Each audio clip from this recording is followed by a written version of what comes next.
Ayan, what's up dribblers at mga shooters, kamusta? Kamusta po kayo? Barangay Ginebra, San Miguel. Mayroon pang natitirang dalawang crucial na laro. Para sa akin mga shooters napaka-crucial po niyan. Yung dalawang game na natitira para sa Barangay Ginebra. Kaya pag-usapan na talakayin po natin yan. Kawalan ni Justin Brownlee sa Barangay Ginebra.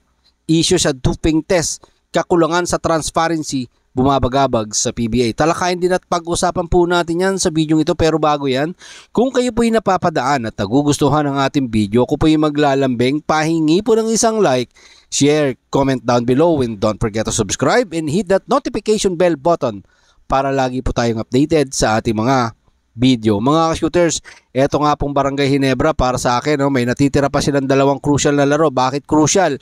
Dahil pag etong isang laro ng Barangay Ginebra kontra dito sa Northport Batang Pier sa January 7, pag natalo sila rito, goodbye yung kanilang pag-asa na makapasok sa quarterfinals na may bit-bit na twice to beat advantage. So napakahirap yan dahil itong Arvin Tolentino na dati nilang player, isa sa mga nagpapausok at nagpapahirap para sa mga nakakalaban ng Northport Batang Pier. Tatangkayin din nilang kunin ng panalo kontra naman sa NLEX Road Warriors Saturday, January 13, 6:30 p.m.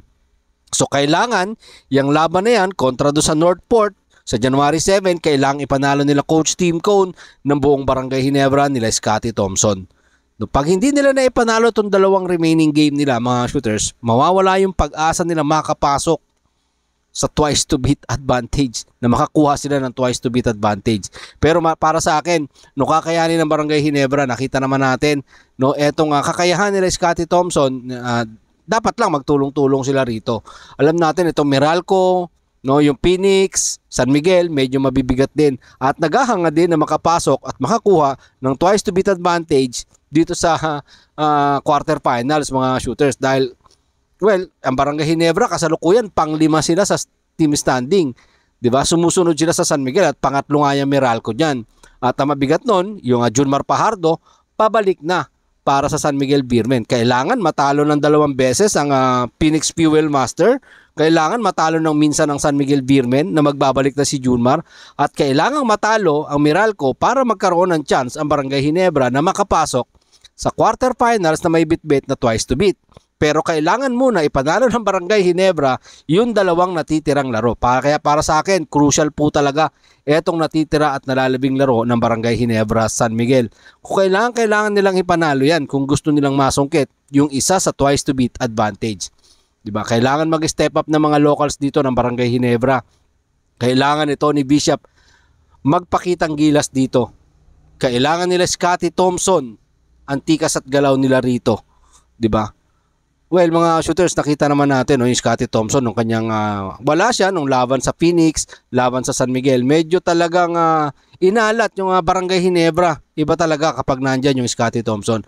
Kita naman natin yung laban kontra sa Meralco, kontra sa Talk and Text, Scotty Thompson ang naging paraan ni Coach Tim Cone para makuha yung panalo. At syempre itong mga bagong hugot katulad nila Maverick Hamnisi, kailangan magparamdam sa San Miguel, sa Barangay Ginebra. At syempre itong mga locals kailangan mag-step up kada laro. Eto, Japet Aguilar, kailangan nilang magpakita rito. Jamie Malonzo, kailangan sila ng Barangay Ginebra. Sabi ko nga, yung Arvin Tolentino na dati nilang player sa Barangay Ginebra, magandang inilalaro dito sa kupunan ng Northport Batang Pier. Baka pahirapan sila niyan pag nakalaban sila sa January 7. Puntahan naman po natin itong kawalan ni Justin Brownlee dito sa Barangay Ginebra San Miguel at yung kawalan kung sino ang magiging naturalized player sa nalalapit na mga tournament ng ating Gilas Pilipinas. Mga shooters, Eto nga, sabi nga, nagpahayag si Al Francis Chua noong December 29.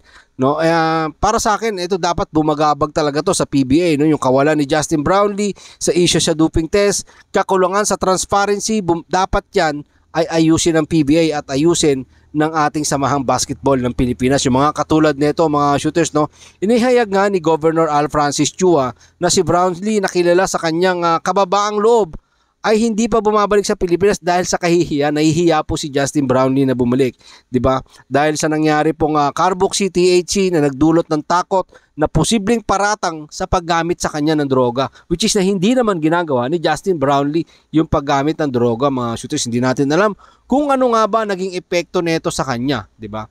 Siyempre, para sa kanya kahihiyan yun. Kaya ayaw niyang bumalik. At sabi nga nung nakaraan ni Charles Chu, tinawagan nila si Justin Brownlee para maglaro dito sa Strong Philippines na si Charles Chu yung nagbubuo at personal na nakausap ni Charles Chu.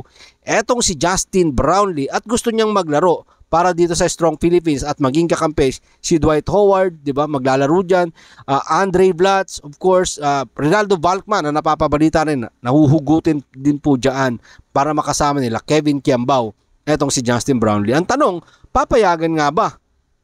'Di ba? Papayagan nga ba ng organizer na makapaglaro si Justin Brownlee dito sa Dubai International Championship? Mga shooters, yan po yung aabangan natin dahil ito nga pong nangyari kay Justin Brownlee dapat talaga mapaghandaan at maayos ng PBA, maayos ng ating liga dito sa bansa, most especially itong ating pong PBA, itong ating SBP, dapat maayos po yung mga ganitong klaseng pangyayari para sa mga atletang Pilipino na katulad ng ating pong national hero of basketball na si Justin Brownlee. Nakasalukuyan, wala pa naman talagang